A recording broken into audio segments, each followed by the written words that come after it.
kami dari kelompok 1 akan membahas tentang sistem pengukuran dan indikator kinerja kebijakan publik. Sebelum kita masuk ke materi, saya akan memperkenalkan anggota kelompok kami. Yang pertama ada Kelvin Tuisan, kedua Hendel Mangero, ketiga Rapajersia Kirina, keempat Imade Wardana. Definisi kinerja dan pengukuran kinerja sektor publik. Kinerja adalah gambaran mengenai tingkat pencapaian pelaksanaan suatu kegiatan dalam mewujudkan sasaran, tujuan, misi, dan visi organisasi yang tertuang dalam strategic planning suatu organisasi. Pengukuran kinerja adalah suatu proses penilaian kemajuan pekerjaan terhadap suatu dan sasaran yang telah ditentukan sebelumnya, termasuk informasi atas efisiensi penggunaan sumber daya dalam menghasilkan barang dan jasa, kualitas barang dan jasa, hasil kegiatan dibandingkan dengan maksud yang diinginkan, dan efektivitas tindakan dalam mencapai tujuan. Ketiga, sistem pengukuran kinerja sektor publik adalah suatu sistem yang bertujuan untuk membantu manajer publik menilai pencapaian suatu strategi melalui alat ukur finansial dan non-finansial. Pengukuran kinerja menurut para ahli. Menurut Van Meter dan Van Horn, dalam Agustino menjelaskan bahwa implementasi kebijakan adalah tindakan-tindakan yang dilakukan baik oleh individu-individu atau pejabat-pejabat atau kelompok-kelompok pemerintah atau swasta yang diarahkan pada tercapainya tujuan-tujuan yang telah digariskan dalam keputusan kebijakan. Kedua, menurut Lester dan Stewart, dalam Agustino mengatakan bahwa implementasi kebijakan sebagai tahap penyelenggaraan kebijakan segera telah ditetapkan menjadi undang-undang. Dalam pandangan luas, implementasi kebijakan diartikan sebagai pengadministrasian undang-undang dalam berbagai aktor, organisasi, prosedur, dan teknik-teknik kerja secara bersama-sama untuk mencapai tujuan dan dampak yang diinginkan diupayakan oleh kebijakan tersebut. Pengukuran kinerja sektor publik dilakukan untuk memenuhi 3 maksud. Yang pertama, pengukuran kinerja sektor publik dimaksud untuk membantu memperbaiki kinerja pemerintah. Kedua, ukuran kinerja sektor publik digunakan untuk pengalokasian sumber daya dan pembuatan keputusan. Ketiga, ukuran kinerja sektor publik dimaksudkan untuk mewujudkan pertanggungjawaban publik dan memperbaiki komunikasi kelembagaan. Berikutnya, kita masuk ke dalam tujuan sistem pengukuran kinerja. Dibagi menjadi beberapa bagian sebagai berikut. Yang pertama ada untuk mengkomunikasikan strategi dengan lebih baik, atau top down and bottom up. Kemudian untuk mengukur kinerja finansial dan non-finansial secara berimbang sehingga dapat ditelusur perkembangan pencapaian strategi. Selanjutnya untuk mengakomodasi pemahaman kepentingan manajer level menengah dan manajer bawah serta memotivasi dan untuk mencapai goal congruence. Yang terakhir sebagai alat untuk mencapai kepuasan berdasarkan pendekatan individual dan kemampuan kolektif yang rasional. Selanjutnya, kita lihat terkait manfaat pengukuran kinerja. Dibagi menjadi beberapa bagian sebagai berikut. Yang pertama ada memberikan pemahaman mengenai ukuran yang digunakan untuk menilai kinerja manajemen. Kemudian memberikan arah untuk mencapai target kinerja yang ditetapkan. Selanjutnya untuk memonitor dan mengevaluasi pencapaian kinerja dan membandingkannya dengan target kinerja serta melakukan tindakan korektif untuk memperbaiki kinerja.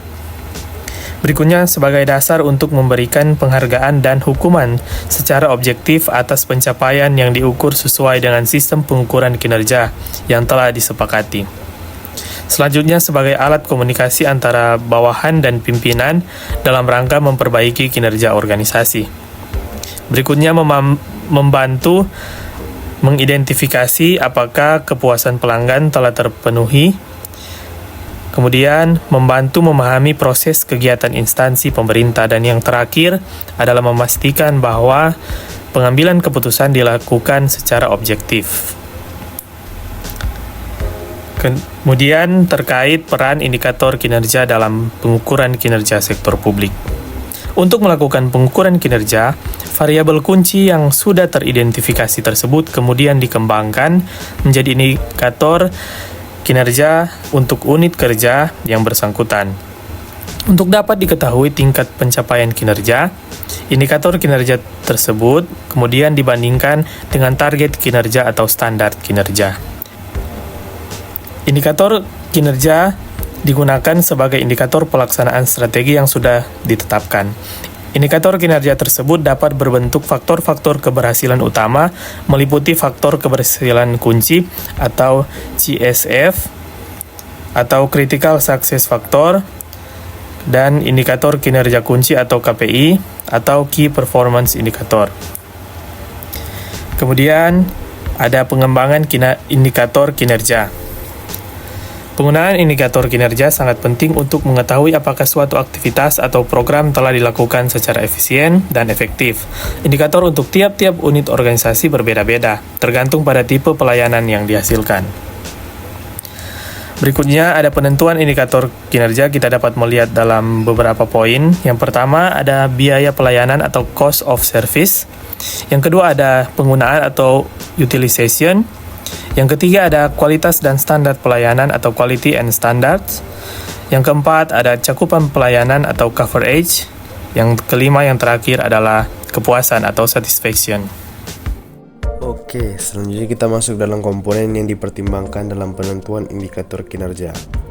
Dalam melakukan pengukuran kinerja, informasi yang digunakan dikelompokkan ke dalam dua kategori, yaitu informasi finansial dan informasi non-finansial. Informasi finansial. Penilaian laporan kinerja finansial diukur berdasarkan pada anggaran yang telah dibuat. Penilaian tersebut dilakukan dengan menganalisa varians, selisih atau perbedaan antara kinerja aktual dengan yang dianggarkan, yang dapat terfokus pada dua varians, yaitu yang pertama, varians pendapatan atau revenue variance. Yang kedua, varians belanja investasi atau modal atau expenditure variance. Yang terbagi menjadi dua, yaitu varians belanja rutin atau recurrent expenditure variance. Yang kedua, varians belanja investasi atau modal atau capital expenditure variance. Berikutnya ada informasi non-finansial. Informasi non-finansial dapat dijadikan sebagai tolak ukur lainnya. Informasi non-finansial dapat menambah keyakinan terhadap kualitas proses pengendalian manajemen. Teknik pengukuran kinerja yang komprehensif yang banyak dikembangkan oleh berbagai organisasi ini adalah Balance Scorecard. Pengukuran dengan metode Balance Scorecard melibatkan 4 aspek, yaitu yang pertama perspektif finansial atau financial perspective. Yang kedua, perspektif kepuasan pelanggan atau customer perspective. Yang ketiga, perspektif efisiensi proses internal atau internal process efficiency. Dan yang terakhir, perspektif pembelajaran dan pertumbuhan atau learning and growth perspective. Indikator kinerja dan pengukuran value for money. Value for money merupakan inti pengukuran kinerja pada organisasi pemerintah. Kinerja pemerintah tidak dapat dinilai dari sisi output yang dihasilkan saja. Akan tetapi, harus mempertimbangkan input, output, dan outcome secara bersama-sama dengan pengukuran distribusi dan cakupan layanan atau equity and service coverage. Oke, yang berikut orang akan membahas mengenai perbedaan ukuran kinerja dengan indikator kinerja.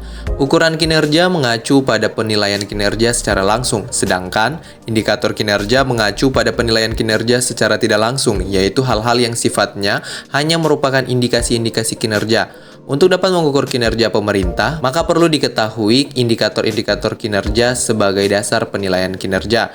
Nah, beberapa mekanisme untuk menentukan indikator kinerja ada 5, yaitu yang pertama sistem perencanaan dan pengendalian, yang kedua spesifikasi teknis dan standarisasi, dan ketiga ada kompetisi teknis dan profesionalisme, yang keempat mekanisme ekonomi dan mekanisme pasar, dan yang kelima yang terakhir ada mekanisme sumber daya manusia. Nah, yang berikutnya orang akan membahas mengenai peran indikator kinerja bagi pemerintah. Nah, ada 8 peran indikator kinerja bagi pemerintah, yaitu yang pertama untuk membantu memperjelas tujuan organisasi, yang kedua sebagai evaluasi target akhir atau final outcome yang dihasilkan, yang ketiga sebagai masukan untuk menentukan skema insentif manajerial, yang keempat memungkinkan bagi pemakai jasa layanan pemerintah untuk melakukan pilihan, yang kelima untuk menunjukkan standar kinerja, yang keenam untuk menunjukkan efektivitas, yang ketujuh untuk membantu menentukan aktivitas yang memiliki aktivitas biaya yang paling baik untuk mencapai target sasaran, dan yang kedelapan atau yang terakhir untuk menunjukkan wilayah, bagian, atau proses yang masih potensial untuk dilakukan penghematan. Demikianlah presentasi dari kami. Terima kasih.